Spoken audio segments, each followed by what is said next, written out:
bonsoir, tout dépend du côté de la planète où vous nous suivez à l'instant. Bienvenue dans Grand Format, votre magazine d'information.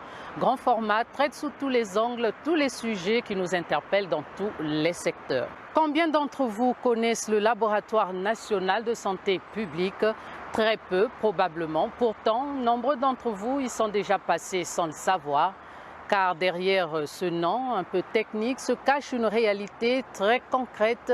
C'est ici que sont analysés de nombreux prélèvements sanguins, urinaires et autres réalisés dans les hôpitaux et centres de santé du pays. Vos résultats d'examen passent peut-être à un moment ou à un autre par ce laboratoire, mais le laboratoire de santé publique, ce n'est pas seulement cela. C'est aussi quand une épidémie menace, quand l'eau d'un quartier est mise en cause ou un médicament. C'est ici, dans les salles discrètes, que se joue une bataille silencieuse. Pourtant, qui connaît vraiment le travail de ce laboratoire? Comment fonctionne-t-il et surtout, peut-on lui faire confiance? Ce soir, nous levons le voile sur cet établissement à la fois proche de chacun de nous et pourtant largement méconnu du grand public. Bienvenue dans Grand Format. Connaissez-vous le Laboratoire national de santé publique? Cette question, nous l'avons posée à quelques citoyens rencontrés. Si les uns disent le contraire, les autres l'ignorent totalement. Je ne connais pas le laboratoire national, la seule personne qui me l'a dit, c'est mon père. Jamais entendu parler. Oui, je connais là où le laboratoire se trouve à Sans-Fil. Là-bas, en fait, c'est un laboratoire. En fait, c'est laboratoire, on va pour faire des analyses ou soit pour tester des produits, en fait. Non, je ne connais pas le laboratoire. Tu n'as jamais entendu parler? Non, jamais entendu parler. Vous connaissez le laboratoire national de santé publique? Oui, on fait des examens biologiques et la recherche scientifique. Voilà, entre méconnaissance et confiance prudente, une chose est claire, la communication autour des missions de cet établissement reste à construire. Nous vous emmenons à présent en immersion dans les coulisses du Laboratoire national de santé publique pour vous faire une idée de ce qui s'y passe. Au centre-ville de Brazzaville, sur l'avenue du Général Charles de Gaulle, se dresse l'un des piliers méconnus du système de santé congolais. Le Laboratoire national de santé publique. Cette institution est le laboratoire de référence national. C'est ici, dans ces salles climatisées disposant du matériel technique de pointe, que sont analysés des milliers d'échantillons biologiques. Après avoir passé 2 étapes de l'accueil et de la caisse, le patient revient au service, on appelle le prélèvement. Quand il arrive, il se fait enregistrer encore chez nous ici. On lui fait les tubes, nous on appelle ça le tube, parce qu'on va prélever le sang sur le tube. Dès qu'on finit de faire le tube, il revient vers la personne qui va prélever. La personne qui fait le prélèvement, il doit apporter d'abord les gants. Ensuite, il prépare son matériel pour prélever le patient et ensuite, on fait le prélèvement. Juste après le prélèvement, les échantillons restent. Après quelques minutes, on va prendre les échantillons pour aller déposer au service technique. Des diagnostics de précision du VIH à la rougeole, du paludisme à Ebola. En 2021, le Laboratoire national de santé publique a même été doté d'un dispositif de dépistage à haut débit capable de traiter plusieurs milliers d'échantillons de Covid-19 par jour. Une institution fondée il y a plus d'un siècle, toujours debout et toujours au service de la santé des Congolais. Vous venez de le voir, derrière chaque résultat d'analyse, il y a un travail minutieux, mais ce laboratoire, quelles sont réellement ses capacités? Peut-il faire face à une véritable urgence sanitaire? Pour répondre à ces questions, nous recevons le directeur général du Laboratoire national de santé publique, M. Roch Fabien. Voilà, comme annoncé, nous recevons ce soir sur le plateau de Grand Format le directeur général du Laboratoire national de santé publique, le professeur Roch Fabien Niama, avec qui nous allons décrypter ou sinon lever le voile sur le Laboratoire national. Alors, bonsoir professeur, monsieur le directeur général. Nous allons rentrer tout de suite dans le vif du sujet. Merci déjà de nous recevoir entre vos murs. Pour les téléspectateurs qui découvrent cette institution ce soir, ou même pour ceux qui connaissent l'institution, dites-nous ou rappelez-nous les missions ou le rôle que joue le Laboratoire national de santé publique. Merci, Madame, pour la visite que vous nous rendez. C'est l'une des rares occasions que nous avons de recevoir la télévision nationale dans nos murs. Et nous voulons donc vous en souhaiter la bienvenue, puisque, comme nous avons l'habitude de dire, c'est votre laboratoire, puis c'est un établissement public qui nous appartient tous. Et donc, l'exercice que nous sommes en train, n'est-ce pas, de faire, évidemment, va contribuer à faire de sorte que nos populations nous découvrent et en disant, n'est-ce pas, également que les portes de notre institution sont en permanence ouvertes et que nos compatriotes peuvent nous visiter à tout moment et nous serons évidemment honorés de les recevoir avec toute l'attention et la considération qu'ils méritent. Pour revenir donc à votre question, les missions du laboratoire national suivent donc une trajectoire quasi centenaire. Ce sont donc les missions qui étaient à l'époque dévolues à l'Institut Pasteur de Brazzaville. Et comme indiqué dans nos précédentes éditions, cet Institut Pasteur a vécu de 1908 à 1969. Lui-même, n'est-ce pas, faisant suite à la mission de la maladie du sommeil de 1906 à 1908. Donc vous voyez que nous avons, n'est-ce pas, hérité d'une tradition de santé publique qui fait qu'en 1909, lorsque le président Gwabi, paix à son âme et d'heureuse mémoire, décida de créer le laboratoire national, eh bien, des missions ont été, n'est-ce pas, conservées. Premièrement d'abord, c'est une mission de santé publique. Et comme j'ai toujours, n'est-ce pas, indiqué, nous ne sommes pas forcément le laboratoire national d'analyse médicale, mais nous sommes avant tout d'abord le laboratoire de santé publique.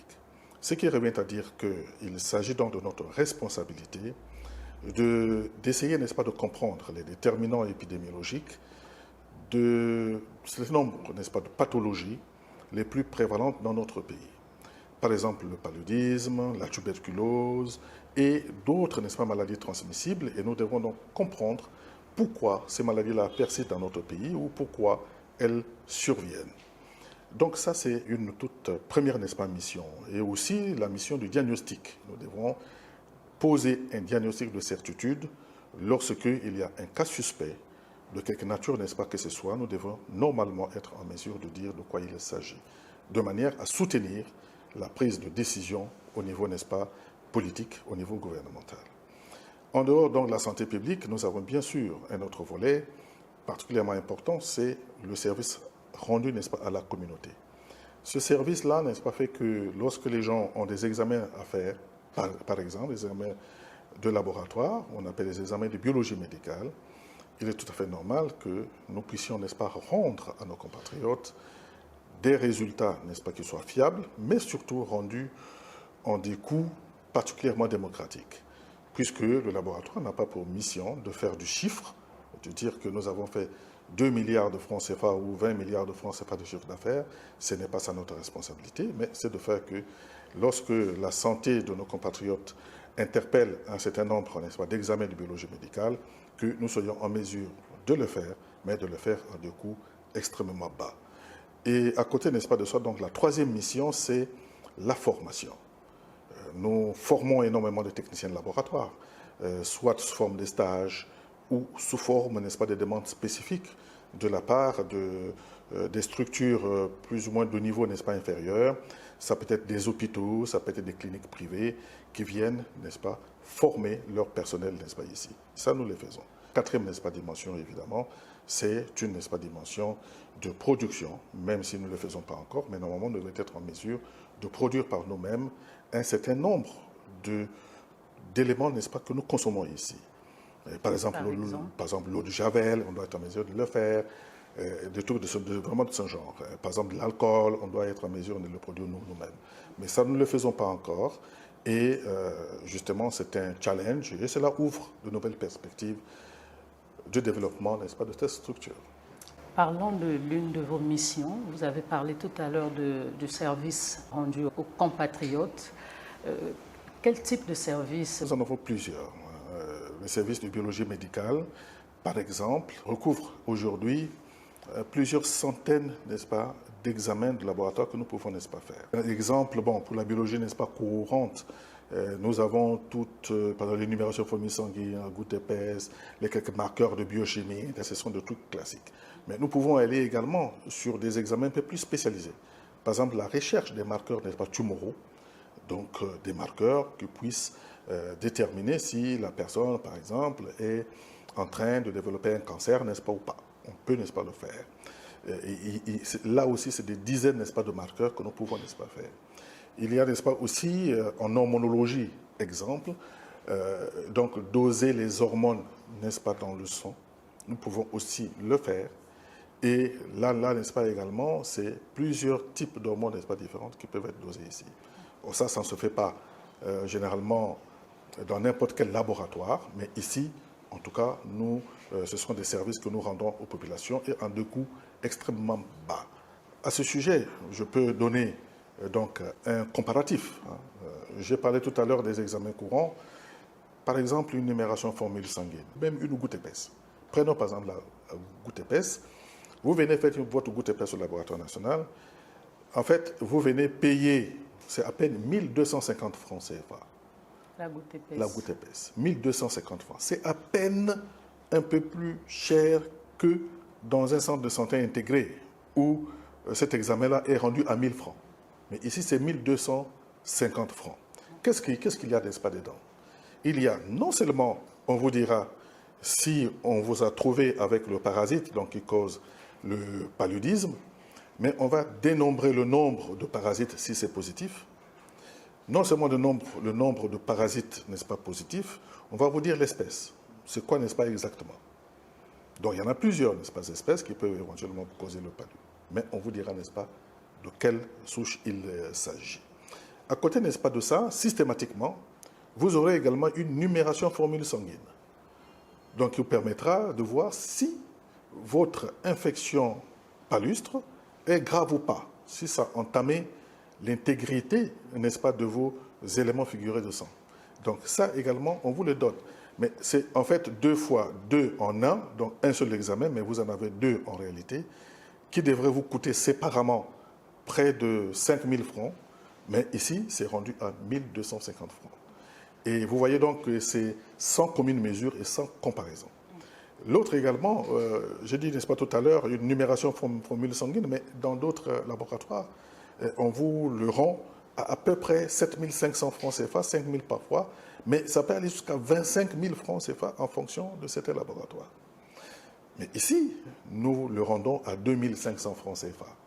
Parce que, comme j'ai dit tout à l'heure, nous n'avons pas pour but de faire du bénéfice, mais plutôt d'aider, n'est-ce pas, nos compatriotes à recouvrer leur santé. Donc ça n'a pas de prix, évidemment. Donc notre mandat, c'est de le rendre le moins cher possible. Et je peux multiplier des exemples comme ça. Ou dans certaines hormones, nous les rendons à 5 000 francs, n'est-ce pas, ici, mais à la cité, vous aurez à 20 000, 25 000 francs CFA. Voilà, n'est-ce pas, un élément de comparaison. Et puis, nous avons aussi d'autres examens qui sont totalement gratuits. Par exemple, dans la prise en charge du VIH. Pour nos compatriotes qui vivent avec le VIH, la quantification virale, qui est un indicateur particulièrement important de l'efficacité du traitement. Donc, pour ceux qui prennent les antirétroviraux, il est important, n'est-ce pas, de monitorer cela et savoir si le traitement fonctionne ou pas. Et pour s'en rendre compte, l'examen de prédilection, c'est la quantification virale. Cet examen-là est gratuit, il n'est pas payant. Et donc, il y a des labos privés qui le facturent à 25 000, parfois 35 000 francs CFA, mais au laboratoire national, c'est rendu à 0 francs. Ce n'est pas payant. Lorsque nous réalisons des dépistages en termes de santé publique, aujourd'hui, nous avons, n'est-ce pas, visité tout un laboratoire consacré au diagnostic de la rougeole, la fièvre jaune et la rubéole. Ce laboratoire reçoit des échantillons de tout le pays. Les résultats sont rendus gratuits. Et l'année, n'est-ce pas, de même aussi du diagnostic d'autres épidémies qu'on a eues dans le pays. Par exemple, là, nous avons l'épidémie de choléra, dont le diagnostic a été fait ici. C'est rendu gratuit. Nous avons le dépistage du Mpox, dont l'épidémie est encore en cours. Le diagnostic a été fait ici au laboratoire national. Là aussi, c'est rendu gratuit. Et la même chose sur les épidémies précédentes. Par exemple, l'épidémie, n'est-ce pas, chikungunya, le diagnostic rendu gratuit, la Covid-19, C'était également rendu gratuit, sauf pour les voyageurs. Quand un échantillon arrive au laboratoire national, combien de temps faut-il avant d'avoir un résultat fiable? Alors, ça dépend, n'est-ce pas, du type d'examen demandé. Pour une goutte épaisse, exemple, je viens de vous dire, pour une goutte épaisse ou une numération formule sanguine, si vous venez faire vos examens au laboratoire à 9h, 10h, normalement, autour de 13h, 14h, en tout cas avant 14h, le résultat est déjà disponible. Vous pouvez récupérer votre résultat. Mais, qu'à cela, n'est-ce pas, Étienne, je reviendrai, n'est-ce pas, sur ça tout à l'heure. De toute manière, vous aurez la possibilité de récupérer vos résultats en ligne. Nous sommes en train, n'est-ce pas, de finaliser nos process de manière à ce que ces résultats-là vous parviennent de manière électronique, par mail, par votre WhatsApp ou encore juste par simple SMS, que vous cliquez, n'est-ce pas, dessus pour ceux qui ont des téléphones en Android et vous aurez tout de suite accès à vos résultats sans vous déplacer pour revenir au laboratoire national les chercher. Donc, vous les aurez. Donc, ce qui fait que la grande majorité des examens, nous sommes en train de travailler pour faire que le résultat soit disponible dans les 24 heures. C'est déjà le cas, n'est-ce pas, aujourd'hui, malheureusement. C'est nos compatriotes donc, qui reviennent le lendemain ou 2 jours après pour venir les récupérer. Mais normalement, dans la journée, vous pouvez déjà les avoir puisque c'est déjà disponible. Monsieur le directeur général, comment garantissez-vous aux Congolais que les résultats produits ici, au laboratoire national, sont dignes de confiance? Il y a 2 facteurs qui jouent, n'est-ce pas, en cela. Premièrement, d'abord, vous savez, la biologie médicale est devenue très, très automatisée maintenant et dépend de beaucoup du matériel, des équipements, n'est-ce pas, dont on dispose. Et vous irez dans les services techniques, constatez-vous de par vous-même que le laboratoire a énormément changé. Et nous avons, n'est-ce pas, acquis depuis à peu près 2 ans, 2 ans et demi, beaucoup d'équipements qui font que ce laboratoire devient l'un des laboratoires les mieux équipés. Et ce qui fait que s'il y a 2 laboratoires dans le pays les mieux équipés, il n'est pas surprenant que le laboratoire national soit numéro 1, même si nous ne disons pas que nous sommes les meilleurs. À partir donc de ce moment-là, effectivement, l'équipement joue un rôle particulièrement important et ce challenge, nous l'avons, n'est-ce pas, relevé et nous continuons évidemment de le relever. Ça, c'est de 1. Le deuxième facteur, c'est le facteur humain. Ce qui fait que à la tête de tous les services au laboratoire national se trouve donc un biologiste de niveau doctoral. Donc vous ne pouvez pas être chef de service au laboratoire national si vous n'avez pas un doctorat. Ce n'est pas possible, sauf si éventuellement vous assurez l'intérim, n'est-ce pas, de chef de service.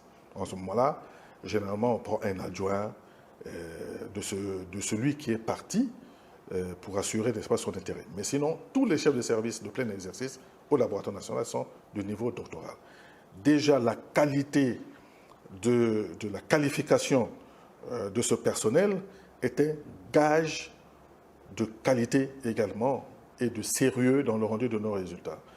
Ce qui fait qu'ils sont absolument incontestables et pour cela, madame, nous en sommes très très fiers et nous pouvons donc garantir à nos compatriotes qu'ils n'ont absolument rien à craindre. Ici, nous nous efforçons à faire de sorte que tout ce qui sort du laboratoire national soit véritablement de qualité. Est-ce qu'un citoyen peut se lever comme ça, décider de par lui-même venir faire ses examens ici au laboratoire national, ou faudrait-il obligatoirement être recommandé par un médecin? Comment ça se passe? Vous arrivez à l'accueil. Il y a donc 2 possibilités qui se présentent à vous. Soit vous avez un bulletin d'examen déjà prescrit par un médecin. En ce moment-là, tout de suite, vous êtes pris en charge. Donc, on vous renseigne, n'est-ce pas, sur ces examens-là. Ou encore, vous n'en avez pas. Et avant d'entreprendre quoi que ce soit, puisque théoriquement vous n'êtes pas un spécialiste, n'est-ce pas, de la santé, donc vous ne savez pas quel type d'examen dont vous aurez besoin, nous avons mis à disposition un service médical. Nous avons donc 3 jeunes médecins qui sont à disposition et qui reçoivent tous ceux qui viennent au laboratoire national sans bulletin d'examen. En ce moment-là, vous commencez d'abord par payer une consultation. C'est à peine 2 000 francs CFA la consultation, comparé à 10 000 francs donc, dans des cabinets privés. Vous avez, n'est-ce pas, une consultation à 2 000 francs. Et ce sont donc aux médecins de vous orienter et de déterminer, en fonction, n'est-ce pas, de vos besoins, quel type d'examen doit-on vous prescrire. Et en ce moment-là, donc, on vous prescrit ces examens-là, vous les prenez, et par la suite, donc, vous vous dirigez cette fois-ci à l'accueil encore, qui vous renseigne sur n'est-ce pas, le coût éventuel de tout ce qui a été prescrit. Et une fois, n'est-ce pas, c'est fait, et que vous êtes en possibilité donc d'honorer, n'est-ce pas, cela, eh bien, on vous oriente vers la caisse, par la suite vers le centre de prélèvement. Et évidemment, vous reviendrez 24 heures ou 48 heures après, en fonction des examens, récupérer vos résultats. Parlez-nous un peu de l'autre facette du laboratoire national, qui est le contrôle des épidémies, comme vous avez annoncé tout à l'heure, de l'eau peut-être aussi, des médicaments. Parlez-nous un peu de ce volet-là. Le contrôle ou des risques sanitaires, n'est-ce pas, en tant que tel, à travers ce que nous consommons, constitue l'un des maillots essentiels de notre mandat, de notre mission. Et nous avons donc pour cela procédé par étapes. Premièrement, nous avions développé donc une antenne du laboratoire national dans la ville Océane, de Pointe-Noire, qui par la suite a été transformée en Institut national de biologie et de veille sanitaire. Dans ce laboratoire, nous avons donc monté un laboratoire de bromatologie qu'on appelle, un laboratoire donc destiné au contrôle des eaux, des aliments et des boissons. Donc normalement, puisque tous les équipements sont disponibles, en principe, ce contrôle-là se fait là-bas, ou si ça ne se fait pas encore, mais en tout cas, ça devrait se faire. C'est juste au niveau de Pointe-Noire. Au niveau, n'est-ce pas, de Pointe-Noire d'abord. Et nous sommes également en train donc de développer ce programme-là ici, dans un projet global que nous appelons le projet Quantum et que nous avons débaptisé le projet Omega. Donc c'est un projet qui est donc destiné à créer 4 nouveaux laboratoires. Premièrement, un laboratoire de bromatologie, comme je viens de dire, ici au laboratoire national de santé publique. Un laboratoire de contrôle des médicaments, parce que ça aussi c'est très important, hein, tout ce que nous consommons comme médicaments dans le pays, en dehors, n'est-ce pas, des contrôles administratifs liés au circuit d'approvisionnement qui est extrêmement contrôlé, nous voulons ajouter un autre maillon sur cette chaîne-là de contrôle, celui de la validation biologique. C'est-à-dire que les médicaments qui sont vendus dans des officines de pharmacie ou, n'est-ce pas, dans la rue, hein, devaient faire l'objet donc d'un contrôle pour, n'est-ce pas, savoir si, par exemple, la paracétamol que vous consommez, que nous consommons, n'est-ce pas, tous, a tous ces principes actifs et peut encore, n'est-ce pas, servir. Il nous arrive souvent dans le quartier que les gens disent « oui, mais je suis malade, j'ai fini de prendre tous les médicaments, mais ma santé ne s'améliore pas. » Pourquoi? Peut-être parce que ce médicament a perdu une partie de ses propriétés. Il faut que nous soyons en mesure, que nous ayons dans le pays un instrument qui nous permet justement de contrôler que ces médicaments-là ont encore toute leur efficacité. C'est un projet. C'est un projet et dont toutes les études de faisabilité ont déjà été faites. Et c'est très bien quantifié et c'est à un niveau très très avancé. Mais nous l'annonçons déjà parce que c'est une nouvelle bataille que nous allons évidemment enclencher d'ici très très bientôt. À côté donc de ces 2 laboratoires, nous avons, n'est-ce pas, également un autre laboratoire que nous sommes en train, n'est-ce pas, de développer, c'est le laboratoire de la génomique. Vous voyez, c'est-à-dire que dans le pays, nous n'avons pas un laboratoire qui soit en mesure de détecter ou de diagnostiquer des maladies génétiques. Nous n'en avons pas. Et ça, c'est donc, n'est-ce pas, un autre challenge.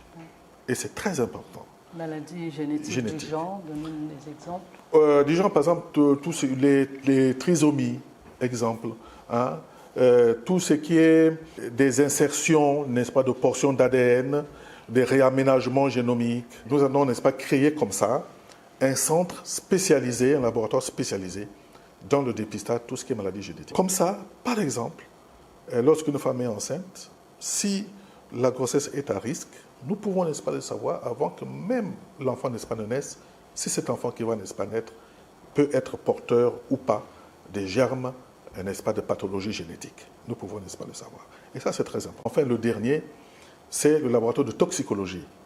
Souvent, dans les quartiers, vous voyez, quand quelqu'un meurt de manière suspecte, on va, n'est-ce pas, dire « Ah oui, il a été empoisonné, voilà pourquoi il est mort. » Mais derrière... Ou c'est un envoûtement. Ou c'est un envoûtement, ou encore, voilà, ou c'est l'oncle au village, n'est-ce pas, qui n'est pas très content du comportement de son neveu. Vous savez, nous autres, dont la tête commence à blanchir de manière inexorable, et on est tout de suite... C'est un signe de sorcellerie. C'est un signe de sorcellerie, et vous voyez que c'est un facteur de stress dans les foyers, dans nos familles. Hein, dès que quelqu'un tombe malade, nous-mêmes, on sursaute, n'est-ce pas, déjà, on se dit, si jamais il y a un problème, on va forcément accuser le directeur général d'être à l'origine, simplement parce que vous avez des cheveux blancs. Et donc, c'est quelque chose vraiment de particulièrement stressant. Alors, donc, nous voulons, n'est-ce pas, savoir si, pour, n'est-ce pas, des cas empiriques, n'est-ce pas, comme des soupçons d'empoisonnement, par exemple, et ainsi de suite, nous pouvons, n'est-ce pas, savoir si, oui ou non, le décès, n'est-ce pas, qui est suspect, est lié à un empoisonnement, et nous pouvons, n'est-ce pas, déterminer la substance qui est à l'origine, éventuellement, de cet empoisonnement-là. Et ça peut donc être un support particulièrement important à nos organes spécialisés de police, n'est-ce pas, de justice, parce que ça peut permettre effectivement de résoudre un certain nombre d'énigmes sociétales qui nous accablent, n'est-ce pas, dans notre société. Donc ces 4 laboratoires, comme j'ai dit tout à l'heure, ont déjà fait l'objet d'études de faisabilité, d'études, n'est-ce pas, architecturales, d'études géotechniques. Le dossier, n'est-ce pas, technique est, n'est-ce pas, terminé.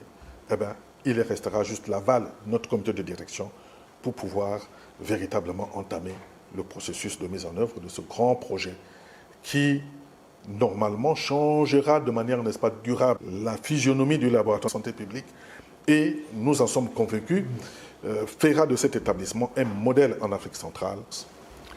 Comment s'organise, monsieur le directeur général, le lien entre votre laboratoire, donc le laboratoire dont vous avez la charge, les hôpitaux et les directions de santé, le ministère également? Bon, avec le ministère, c'est d'abord des liens structurels, c'est des liens institutionnels. Donc nous sommes une structure sous tutelle du ministère de la Santé et de la Population. C'est institutionnel. À côté, n'est-ce pas, de ça, nos liens avec les autres laboratoires étatiques ou même privés se font à travers, n'est-ce pas, de contrôle de qualité.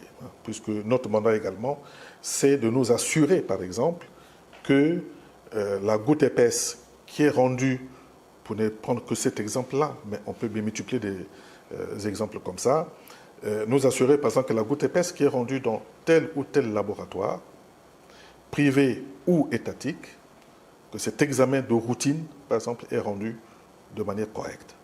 Et pour ce faire, c'est notre mandat d'organiser effectivement de contrôle qualité pour, n'est-ce pas, nous assurer, n'est-ce pas, que des techniciens, n'est-ce pas, là-bas sont très bien formés et que les résultats qui sont rendus dans ces centres le sont de manière tout à fait correcte. Vous parlez d'accès des laboratoires au niveau des hôpitaux et autres cliniques au laboratoire national. Ce sont des hôpitaux, des établissements sanitaires qui sont dans la capitale.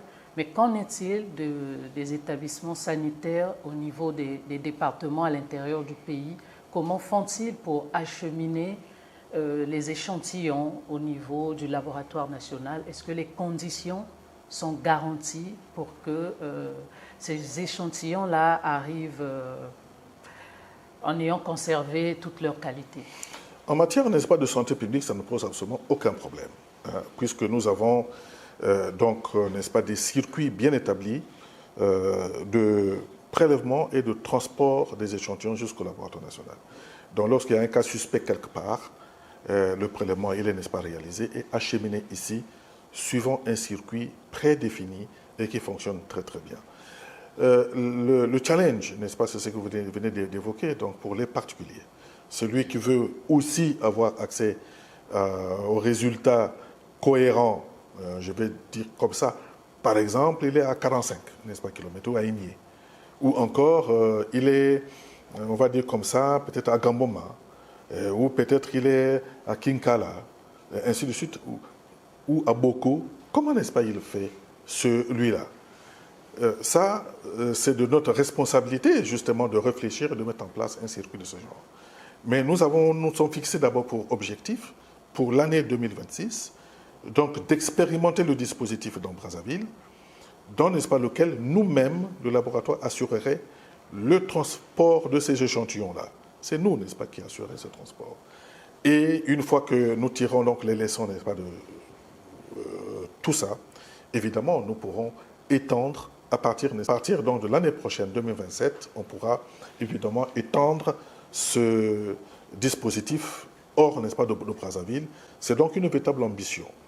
Notre vocation, n'est-ce pas, à nous, c'est donc de devenir pour le pays ce hub technique qui fera, n'est-ce pas, que on ne puisse pas forcément se disperser en moyens. On va dire, on va acheter des milliers d'équipements dans certains centres, n'est-ce pas, de santé, dont on n'est pas assuré véritablement que toutes les conditions de biosécurité et de biosécurité seront, n'est-ce pas, respectées. Mais c'est, n'est-ce pas, de mutualiser les moyens et de faire de sorte que le hub, n'est-ce pas, que nous sommes en train de développer devienne véritablement une réalité. Avant de devenir donc ce grand hub technique au niveau du Congo et même de la sous-région, comme vous le dites, monsieur le directeur général, il y a d'abord ce qui se fait présentement, tout ce que vous devez faire présentement.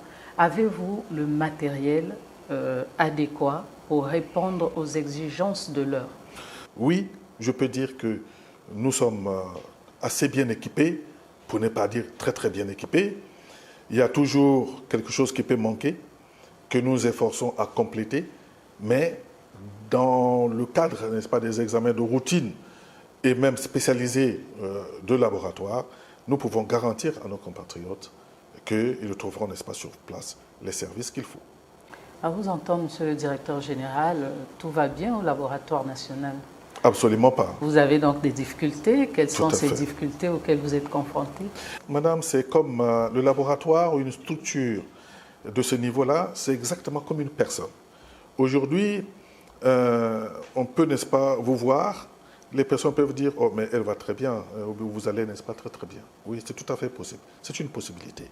Mais parfois, n'est-ce pas, aussi, ça ne peut être, n'est-ce pas, que le reflet de ce qui est, n'est-ce pas, dégagé, mais en sous-battement, il y a, n'est-ce pas, d'autres challenges.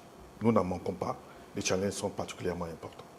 Nous pouvons les épingler, n'est-ce pas, en à peu près 2 ou 3 catégories. Le premier challenge d'abord, c'est de maintenir les équilibres acquis.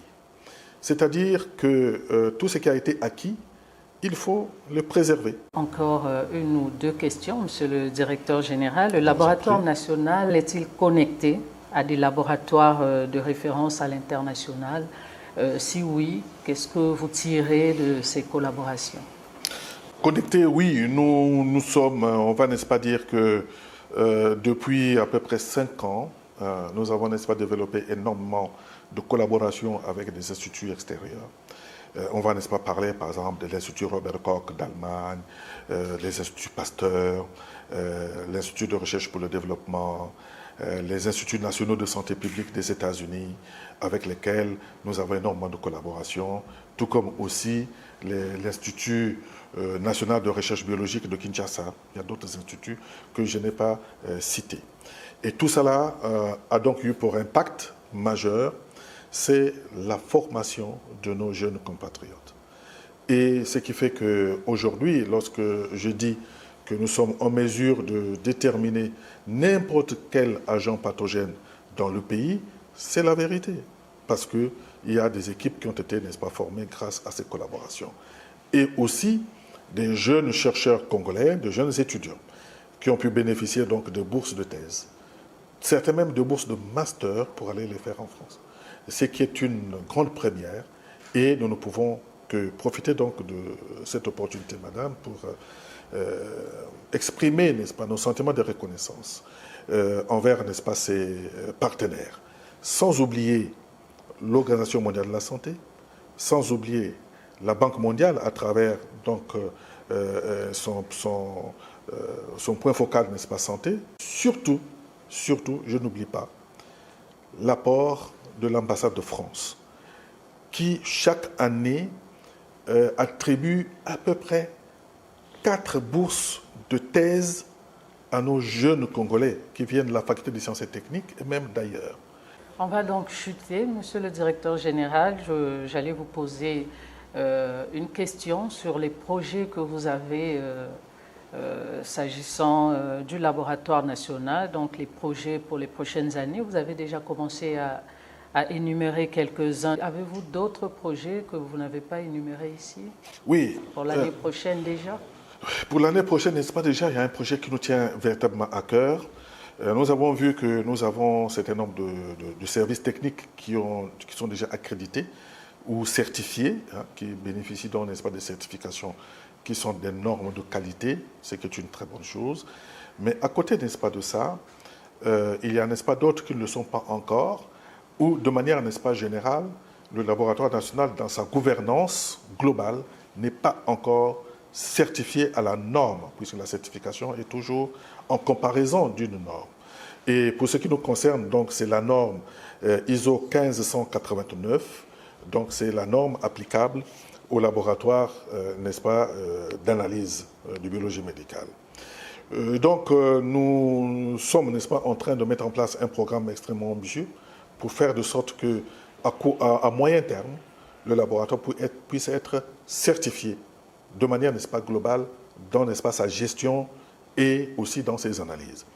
Pour ce faire, nous avons entamé donc un grand processus d'informatisation, ce qui fera donc que tous les processus soient informatisés. Un message pour les Congolais qui nous suivent sur la question de la confiance qu'ils peuvent accorder au laboratoire national, notamment. Absolument, et de dire à nos compatriotes de ne pas écouter tous ceux qui viennent, n'est-ce pas, leur dire « Ah, n'allez pas au laboratoire national parce qu'il n'y a pas la qualité là-bas, hein, les résultats ne sont pas fiables ». C'est toujours comme ça. Ils n'ont pas d'appareil. Ils n'ont pas d'appareil adapté. Voilà, adapté. Il ne faut pas surtout aller là-bas. Non. Ceux qui le disent, si quelqu'un le dit, eh ben, je dis à mes compatriotes, simplement, c'est que quelqu'un qui dit des genres de choses, il est déjà lui-même suspect. Merci, monsieur le directeur général. Merci d'avoir répondu à nos questions, d'avoir levé le voile sur le laboratoire national de santé publique. Merci, chers téléspectateurs. Je rappelle donc que nous avons reçu le professeur Roch-Fabien Niama, le directeur général du laboratoire national de santé publique. Au terme de ce numéro, une chose est claire, le laboratoire national de santé publique est bien plus qu'un simple bâtiment où l'on analyse des échantillons. C'est une pièce maîtresse souvent invisible de notre sécurité sanitaire collective. Grand format, c'est terminé. Merci à Druch Ngolo pour le grand reportage. Merci à Francis Ikonga, bienvenue Monjo, Saturnin Bossolo, ainsi qu'à toute la grande équipe technique de Télécongo. Merci au directeur général de la chaîne de télévision nationale, André Andélé. Grand format est à retrouver tous les lundis et jeudis à partir de 21h30 sur Télécongo, mais aussi sur nos réseaux sociaux TikTok et YouTube. Bonsoir.